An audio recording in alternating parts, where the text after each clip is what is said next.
Ya,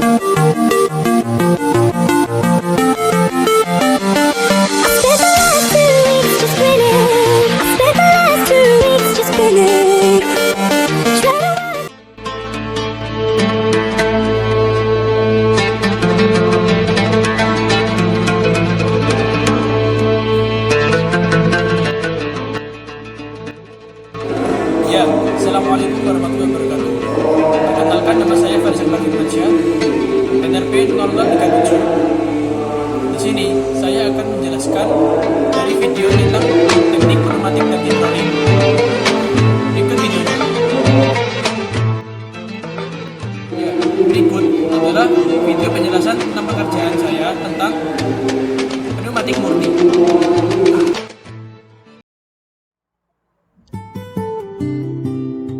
Di sini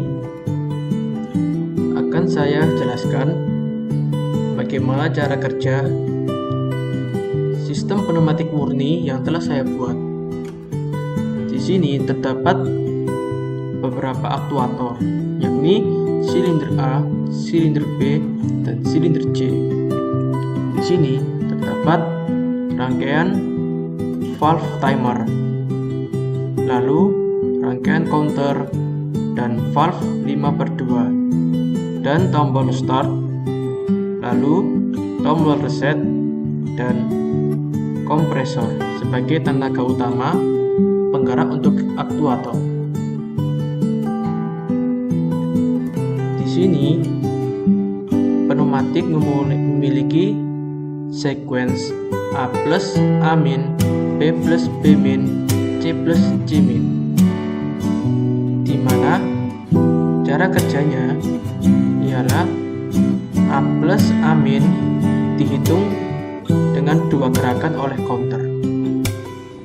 Apabila telah kembali ke kondisi awal, counter akan tertutup, lalu akan menghubungkan udara dari kompresor ke valve 3/2 milik silinder B. Valve 3/2 akan ke posisi bergeser, lalu udara akan lewat, lalu akan mengaliri sequence B+.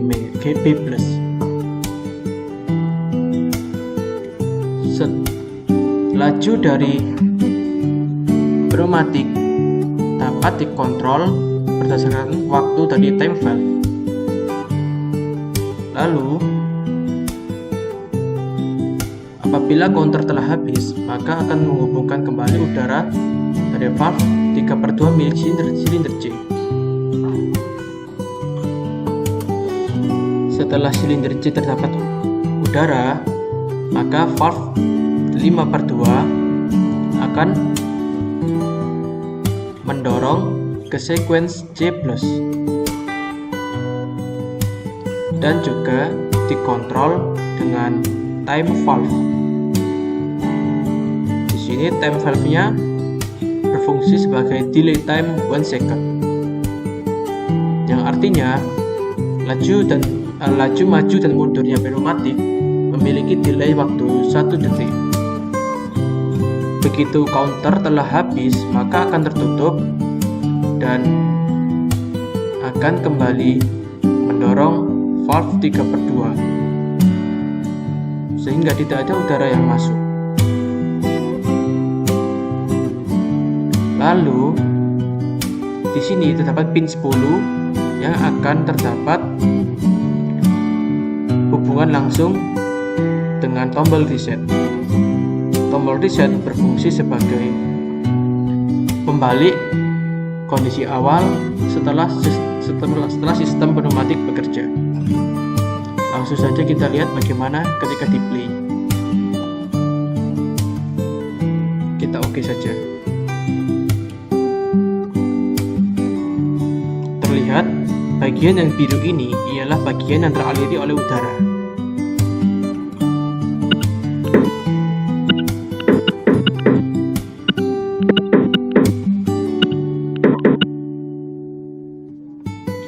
Di sini terdapat grafik yang menjelaskan tentang kerja dari silinder. Berikut tadi adalah penjelasan cara kerja tentang pneumatik murni. selanjutnya, berikut ini adalah video tentang proyek saya tentang elektropneumatik.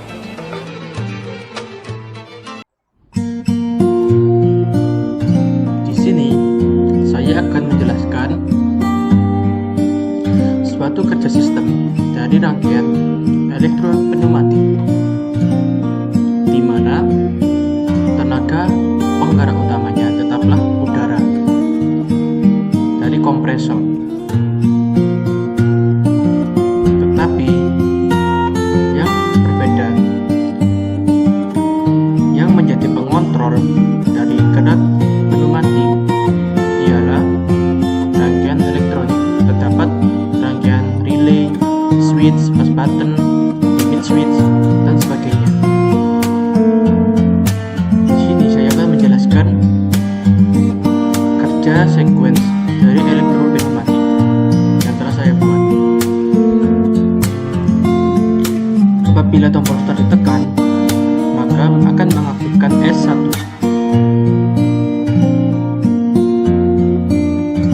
Di sini terdapat amin dan terdapat tanda panah. Di sini menunjukkan bahwa dia sedang aktif. Lalu Y1 dan S9.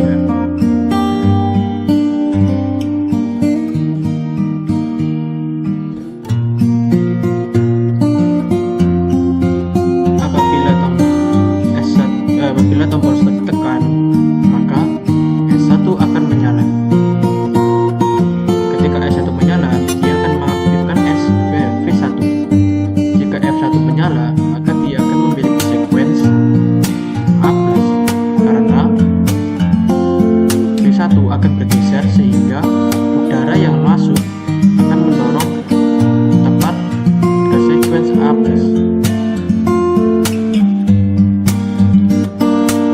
Apabila terdapat kondisi A+, maka akan mengaktifkan timer C6. C6 lalu akan mengaktifkan valve 2 yang akan mendorong kembali ke posisi awal amin. Ketika kondisi amin, maka Y1 akan aktif sebanyak inputan yang dimasukkan. Ketika sudah mencapai kondisi habis, maka Y1 akan aktif, mengaktifkan S2. S2 akan aktif lalu mengaktifkan S3. S3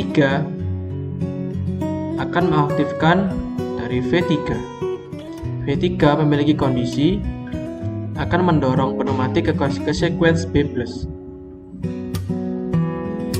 Apabila memiliki kondisi B+, maka timer C7 akan aktif dan V4 akan mendorong kembali pneumatik ke kondisi B-.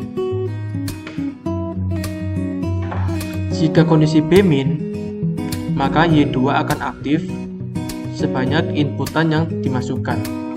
Di sini Y2 berfungsi sebagai counter, yakni yang menentukan berapa banyak kerja dari pneumatik. Setelah ke kondisi 0, Y2 akan aktif, mengaktifkan S4. S4 akan mengaktifkan S5, di mana S5 akan mengaktifkan V5. Di sini apabila C- dan Y3 aktif, akan memiliki sequence seperti inputan yang dimasukkan oleh counter. Ketika V5 aktif, memiliki sequence C+. C+ akan aktif mengaktifkan timer dan akan berjalan mendorong pneumatik V6 ke kondisi awal, sequence C-. apabila Y3 telah habis, maka akan menghasilkan R1, di mana R1 di sini adalah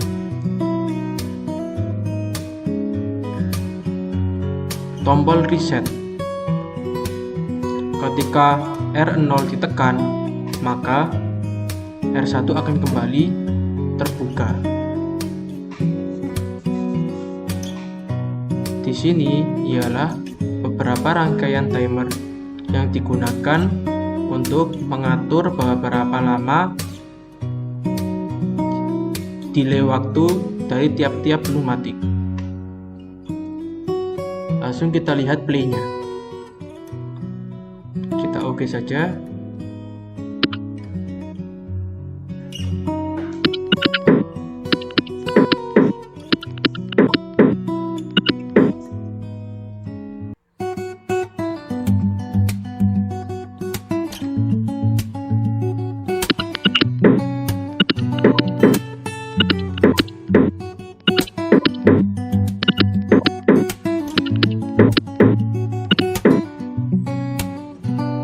Di sini terlihat bahwa tombol reset akan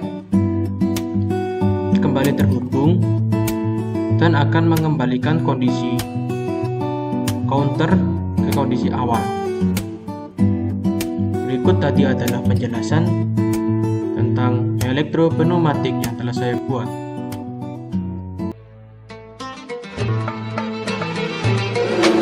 Ya, dan yang terakhir adalah pengerjaan saya tentang hidrolik.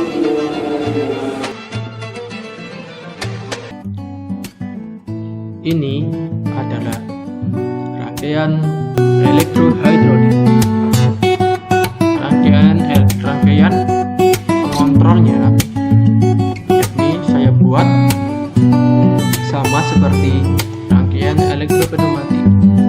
Tetapi yang membedakan di sini ialah penggerak sistem dari aktuator. Jadi dia menggunakan liquid ataupun oli yang dipompa oleh pump. Jadi bukan udara sebagai penggeraknya, tetapi oli atau liquid yang serupa. Karena yang di awal tadi sudah saya jelaskan bagaimana cara kerja dari elektriknya, maka langsung saja kita play.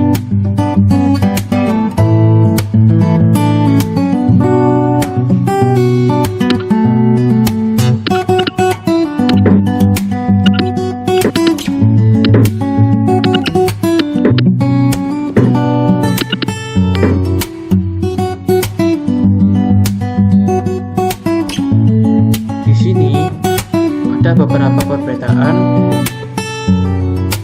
dari pneumatik dan juga hidrolik, di mana dalam tahap proses industri tertentu ada kalanya lebih efektif menggunakan hidrolik, dan di produksi lainnya dia menggunakan pneumatik. Juga terdapat beberapa aspek yang digunakan sebagai membandingkan kapan dia menggunakan hidrolik dan kapan dia menggunakan pneumatik. Dari sistem yang telah dibuat, di sini saya akan mencontohkan beberapa aplikasi yang akan digunakan apabila memiliki sequence tersebut. Seperti yang dapat digambarkan, ini adalah mesin mid drilling.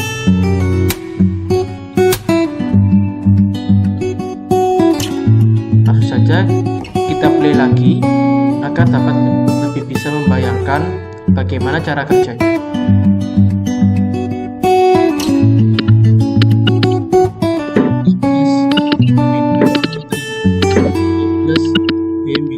Sebagai drillingnya. Setelah di drilling, maka J+ akan mendorong dan akan kembali ke posisi J-min.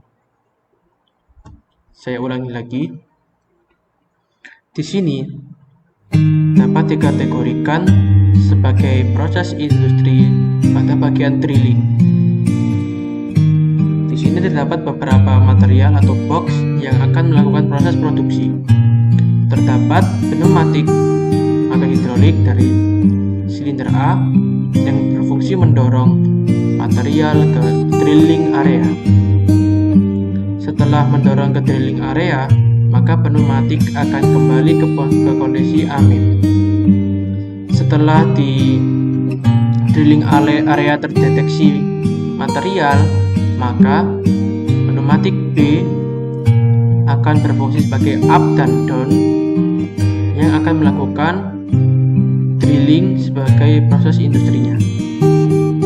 Setelah proses drilling selesai, maka pneumatik J akan melakukan tugasnya, yaitu mendorong material atau box ke sebut saja area packing untuk dilakukan proses produksi selanjutnya. Setelah didorong ke area packing, maka akan kembali ke kondisi awal, yaitu J-min, dan akan begitu seterusnya hingga material selesai. Di sini banyaknya material bisa diinputkan sebagai